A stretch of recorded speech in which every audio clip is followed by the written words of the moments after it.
Hi అండి, అందరికీ నమస్తే. Welcome to Anu's kitchen. ఈరోజు ఈ వీడియోలో దొండకాయ మసాలా కర్రీ ఎలా చేసుకోవాలో చూపిస్తున్నాను. ఈ కర్రీ అన్నం, చపాతీ, రాగి సంగట్లోకి చాలా బాగుంటుంది. ఈ వీడియోలో చూపించిన విధంగా ట్రై చేయండి. టేస్ట్ అయితే అచ్చం గుత్తి వంకాయ కర్రీ ఎలా ఉంటుందో అలాగే ఉంటుంది. ఇప్పుడు దొండకాయ మసాలా కర్రీ ఎలా చేసుకోవాలో చూద్దాము. 1/2 కిలో దొండకాయలు తీసుకొని ఒక గిన్నెలోకి వేసుకొని వాటర్లో 2 సార్లు నీట్గా కడుక్కొని దొండకాయల్ని గుత్తి వంకాయ కూరకు మనం వంకాయలు ఎలా కట్ చేసుకుంటామో సేమ్ అలానే 4 భాగాలుగా కట్ చేసుకోవాలి. దొండకాయలన్నింటినీ ఈ విధంగా కట్ చేసుకొని పక్కన పెట్టుకొని ఇప్పుడు మసాలా ప్రిపేర్ చేసుకోవడానికి ప్యాన్ పెట్టుకొని 2-3 స్పూన్స్ వేరుశనగ పప్పులు, 2-3 స్పూన్స్ ఎండు కొబ్బరి ముక్కలు వేసుకొని చిన్న మంట పైన దోరగా వేయించుకోవాలి.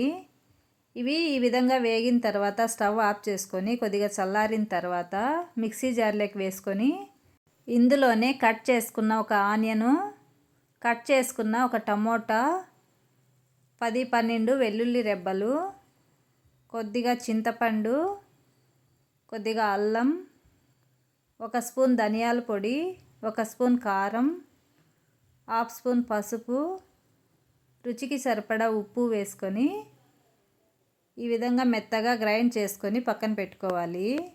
ఇప్పుడు అదే ప్యాన్లో కొద్దిగా ఆయిల్ వేసుకొని ఆయిల్ వేడైన తర్వాత కట్ చేసి పెట్టుకున్న దొండకాయలు వేసుకొని చిన్న మంట పైన 4-5 నిమిషాలు వేయించుకోవాలి.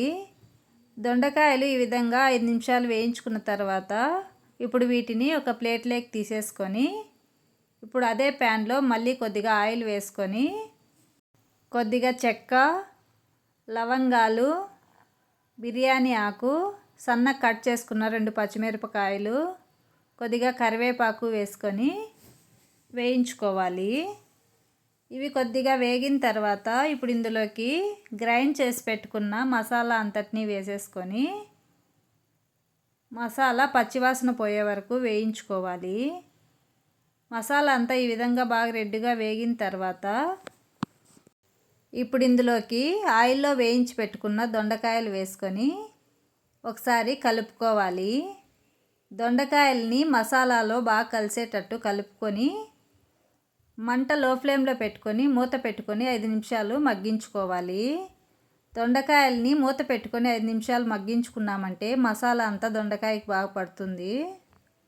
ఈ విధంగా దొండకాయల్ని మసాలాలో బాగా వేయించుకున్న తర్వాత ఇప్పుడు ఇందులోకి మనకు కర్రీ ఎంత గ్రేవీగా కావాలో చూసుకొని గ్రేవీకి సరిపడా వాటర్ వేసుకోవాలి. వాటర్ వేసుకున్న తర్వాత మళ్ళీ ఒకసారి బాగా కలుపుకొని ఉప్పు, కారం సరిపోయినాయో లేదో చూసుకొని మూత పెట్టుకొని మీడియం ఫ్లేమ్లో దొండకాయలు బాగా మెత్తగా ఉడికే వరకు ఉడికించుకోవాలి. దొండకాయలు మెత్తగా ఉడికి ఈ విధంగా ఆయిల్ సపరేట్ అవుతున్నప్పుడు పైన కొద్దిగా సన్నగా కట్ చేసుకున్న కొత్తిమీర వేసుకొని ఒకసారి కలుపుకొని 2 నిమిషాలు ఉడికిన తర్వాత స్టవ్ ఆఫ్ చేసుకోవాలి. మీరు ఒకవేళ ఈ కర్రీని కుక్కర్లో చేసుకోవాలనుకుంటే మసాలా బాగా వేగిన తర్వాత దొండకాయలు వేసుకొని గ్రేవీకి సరిపడా వాటర్ వేసుకొని 3 విజిల్స్ పెట్టుకుంటే సరిపోతుంది. తక్కువ టైంలో చేసుకోవాలనుకునే వాళ్ళు కుక్కర్లో పెట్టుకుంటే 10-15 నిమిషాల్లో కర్రీ రెడీ అయిపోతుంది. అంతే అండి, దొండకాయ మసాలా కర్రీ రెడీ అయిపోయింది. ఇప్పుడు ఈ కర్రీని ఒక బౌల్లోకి తీసేసుకోవాలి. మీకు ఈ వీడియో నచ్చినట్లయితే లైక్ చేయండి, షేర్ చేయండి, సబ్స్క్రైబ్ చేసుకోండి. Thank you for watching.